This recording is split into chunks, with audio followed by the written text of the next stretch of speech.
Hello, my name is Kevin. I represent ISHEARTS, or the International Society for Mental Health, Education, Awareness, Research, Treatment, and Suicide Prevention. Today, I'm going to be explaining to you what ISHEARTS is, quite basically. And then obviously, I am the founder and owner of ISHEARTS. So what is ISHEARTS? Well, to start, we were formed in 2015, so fairly recently if you're watching this video in 2015. But we existed as the Suicide Mental Health Group since 2012, so we've been around for quite some time, as far as internet communities go. We've been around for 3 years, which is pretty monumental size of time for most communities. But, in addition to that, we're a completely volunteer organization, and we always have been. Mind that, we don't have a lot of volunteers at the moment, but that's going to change soon in the future. But we always have been and plan to be a completely volunteer organization. What that means? We don't have paid positions, which means we have no monetary incentive to do what we do. It's not like we make a killing off of this. It's actually cost me quite a bit of money out of my own pocket to do this, as well as a few other people's as well.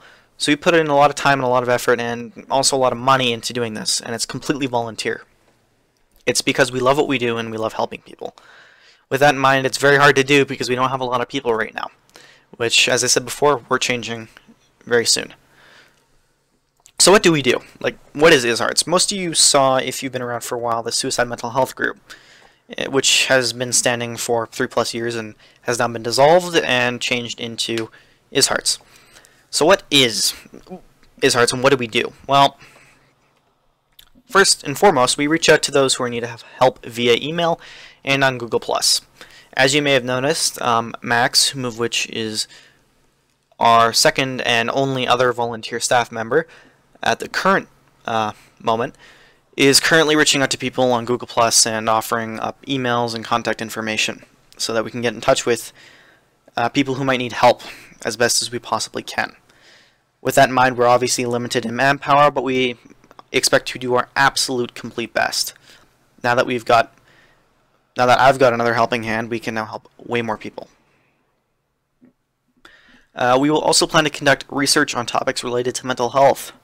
What does that mean? Well, that means we're going to be going around and searching through the internet, looking for content topics that people might be interested in, including any content or topics you want us to look up. We're more than willing to do that if it's mental health related, because we really want to educate people on mental health and all of its subtopics and topics. Because one of the most important things about mental health is being informed. In addition to that, we advocate for action on mental illness around the world. We're getting started on that very soon, and we're going to be looking at a lot of advocacies, movements through other organizations and through online petitions, and we're going to be trying to publish those and get them out to you guys so that you guys can participate. Because we have a lot of people, and we hope to have a lot of very active people in our community. Because we can't do this alone. In addition, we fact-check organizations and written content. What does that mean? Well, that means if it's submitted to us or an organization wants to be fact-checked, which is currently in development, that's under partnerships and accreditation. That's the accreditation part. And that's also going to be a certification part as well. If you guys haven't seen it, it's on our site. You can find it under partnerships. And basically it explains very briefly, it's still under development, but we'll be adding to it in the future, very near future, information on kind of how accreditation and certification works. But basically, we check people's written blog posts or papers, if they wish obviously, or their organizations, to accredit and make sure that the content they're posting and the things they represent are indeed legitimate and are indeed factually correct. Because one of the most important things is making sure that people know when it's true and when it's not true. Because it can be very, very, very hard, especially for the untrained eye, to take a look at information on the internet and say that's correct or that's false. And people can be tricked.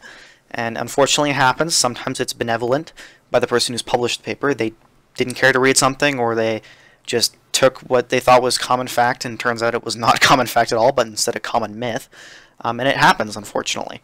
And we're there to help those people and the people reading it. We're not here to punish anyone or do anything like that. We're here to certify, fact-check and fact check papers and organizations. And we've kind of reached the end of this, but if you want to learn more, feel free, please feel free, to go and visit our website, which we have kindly set up. It's got its own domain, far better than the .weebly.com that we had going before. This is our site, our property. So please feel free to go check it out. And we hope you enjoy this video. And that's all for me. Goodbye.